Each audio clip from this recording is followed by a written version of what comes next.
The most unusual and outlandish motherboards. Part 4. Today in the review of boards with multiple ports, with a mobile video card, with a built-in UPS, and many others. ASRock X299EITX/AC motherboard. This is a 2066 socket board. This is a high-performance Intel platform for modern multi-core processors of the 10th generation. The size of the board is unusual. This is an ITX format. The processor itself occupies almost a quarter of the entire board area. Also on the board there are 4 slots for laptop memory and as many as 3 slots for M.2 drives. Huge power in a small volume. ASRock X99 Extreme 11 motherboard. Board for socket 2011-3. From other boards, this one is distinguished by a huge number of SATA ports, as many as 18 pieces. This is just a paradise for a fan of creating RAID arrays. ASRock Z170MPIO2 motherboard. Payment for socket 1151. The board is unusual in the location of the PCIe X16 slot.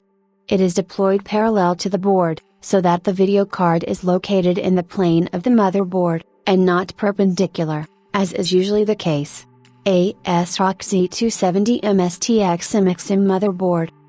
Payment for socket 1151. What is unusual about it is that in addition to using laptop memory, it also uses MXM video cards, that is video cards for a laptop. ASUS B250 Mining Expert motherboard. The board is intended for miners. The socket 1151. What is unusual about it is that it has as many as 18 PCIe X1 slots and another PCIe X16, in total, 19 video cards can be installed on the board. There are also 3 24-pin power pads on the board. ASUS Crossblade Ranger motherboard. This is the top gaming board from ASUS for the AMD platform. She has all the fancy features of any top mother. But the socket is unusual in it. This is FM2+. The problem is that only a maximum of quad-core Athlons were produced for this socket, which themselves were weak processors. It makes no sense to buy such a fancy and expensive board for a weak processor. ASUS Crosser motherboard. Board for the AM2 socket. The board looks normal today, but at the time of release, in 2006, it was a top product. For the first time on the board there were power and restart buttons. For the first time there was a built-in LCD display showing system information. ASUS Marine Cool motherboard. Payment for socket 775. What's unusual about the board is that the board has a built-in uninterruptible power supply, so that if there is a sudden power outage, you can shut down. The board has 2 slots for laptop memory, but also soldered its own RAM, allowing you to start the computer without installed RAM.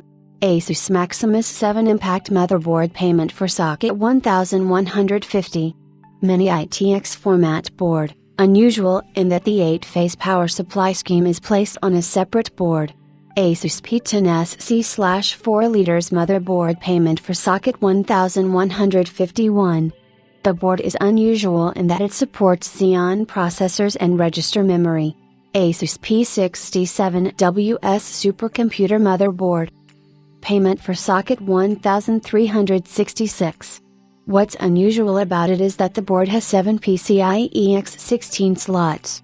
This is now easy to find, but in those days, to implement this, we had to unsolder as many as 3 chipsets, Intel X58 and 2 NVIDIA Enforce 200. ASUS P7F7EWS supercomputer motherboard. Payment for socket 1156. What is unusual about it is that the board has 6 RAM slots, although the processor can only work in 2-channel mode. ASUS Sabertooth P67 motherboard. Payment for socket 1155. The appearance of this board is unusual. The entire text highlight is covered with a casing. According to the company, this was supposed to improve the cooling of the motherboard. But most likely the goal was to attract customers with an unusual appearance. That's about it.